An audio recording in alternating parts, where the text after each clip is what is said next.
이번에 저희가 준비한 두 번째 이슈입니다. 제목을 이렇게 달아봤습니다. 험지 도전과 남은 건 1억이라는 빚. 총선 결과는 끝났고 양당 모두에서 자당을 비판하는 목소리가 나왔습니다. 이른바 소신의 목소리가 나왔습니다. 양당에서 이 소신의 목소리가 나온 공통점은 본인들이 본인의 당을 이른바 비판했다는 거고, 둘째는 이른바 소신파 젊은 낙선인들이라는 공통점이 있습니다. 먼저 이번 선거에서 낙선한 민주당의 김혜영 이제 전 의원이겠군요. 전 의원의 돌직구 발언 들어보시죠. 99명이 예라고 하더라도 잘못된 일에는 용기 내어서 아니오라고 말할 수 있어야 합니다. 진영 논리보다는 양심에 따라 정직하게 의정활동에 임해 주시기를 부탁드립니다. 5월 말까지는 의원 신분이 유지되니까 현 의원이겠군요. 모두가 예라고 할 때 아니오라고 말할 수 있는 목소리가 나와야 된다라는 이야기였습니다. 그럼 이번에는 민주통합당에서 험지의 공천을 받았지만 낙선한 천하람 전 후보겠죠? 목소리 들어보시죠. 미래통합당이 예뻐서 지지해달라는 말씀이 아닙니다.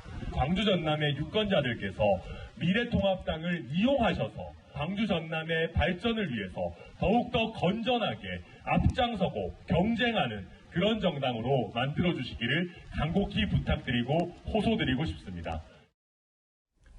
윤 실장님, 오늘 여러 조간신문에서 이번에 낙선했다. 하지만 참 아까운 사람들에 대한 인터뷰가 참 여러 신문에서 오늘 공통적으로 보도되고 있는데, 네. 한 그 청년, 이번에 후보 같은 경우는 당에서 인재를 영입돼서 험지에 공천을 했다가 이 공천 결과도 뺏겨서 결과적으로 돈은 돈대로 쓰고 빚이 1억만 남았다. 통합당의 과천 의왕의 맞아요. 후보가 그랬었죠. 그것도 이제 말하자면은 경연을 통해 가지고 이겼었는데 막판에 이제 뒤집혔죠. 그때 한 4군데인가 5군데를 이제 뭐 뒤집었지 않습니까? 그러니까 통합당 입장에서 볼 때는 뒤집어 이긴 것도 아니거든요. 실리도 잃고 명분도 잃었다. 뭐랄까, 실리를 못 챙기면은 미래를 위한 씨앗이라도 뿌려야 되는데 그걸 못 찾았다는 것이고, 일단 김혜영 의원이나 이제 아까 천하람 변호사에 대해서 좀 언급을 해보자면은, 김혜영 의원은 민주당 내에서도 왜 그런 조어가 있었죠. 금박김. 금박김 뭡니까? 금태섭, 박용진, 김혜영. 어. 쓴소리 하는 사람들. 거기에 조응천도. 예, 그렇죠.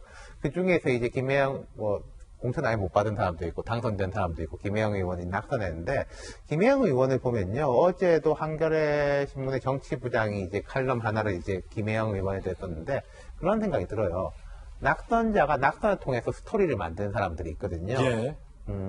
16대 총선에서 노무현 대통령이 부산 강서에서 낙선해서 바보 노무현이 돼가지고, 이렇게 대통령까지 됐던 것이고, 18대 총선을 돌아보면 그때 이제 한나라당이 아주 우세였었는데 그 당시에 노회찬, 심상정, 김근태 이런 분들에 대해 가지고 지몬미 열풍이 벌어졌어요. 그 뒤에는 이제 또 정치적 성과를 얻었고, 19대 총선 같은 경우에 처음 대구로 내려갔던 김부겸을 지키지 못했다. 근데 이제 20대는 당선이 됐고 이번에 또 이제 낙선했지만은, 김혜영 의원도 그렇고 저는 야권에도 그런 이야기를 해주고 싶은 게, 낙선자들의 스토리를 만들어라. 이거 좋은 컨설팅이에요. 충분히 이제 그게 정치적 자산, 개인의 자산뿐만 아니라 당 전체 자산이 될 것이다. 라는 게 있고, 천하람 변호사는 굉장히 되게 흥미로운 인물이에요. 30대 초반으로 알고 있습니다. 천하람? 예.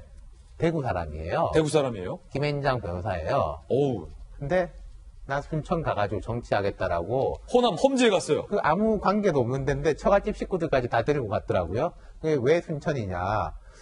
순천은 다른 선택을 해본 곳이다. 이정현 의원이 당선됐었지 않습니까? 예. 그리고 호남에서부터 내가 씨앗을 뿌려야지 나중에 당에 휘둘리지 않고 내 이야기를 할 수 있다. 1억 빚쟁이 됐다는 거예요. 네, 그러니까 이번에 3%밖에 못 얻었던데, 제가 지난주에 광주에 좀 정치 관련 일 때문에 갔다 온 적이 있는데 타평가가 좋더라고요. 그래요? 예, 저런 사람을 우리가 좀 전략적으로라도 키워줘야 될 거다.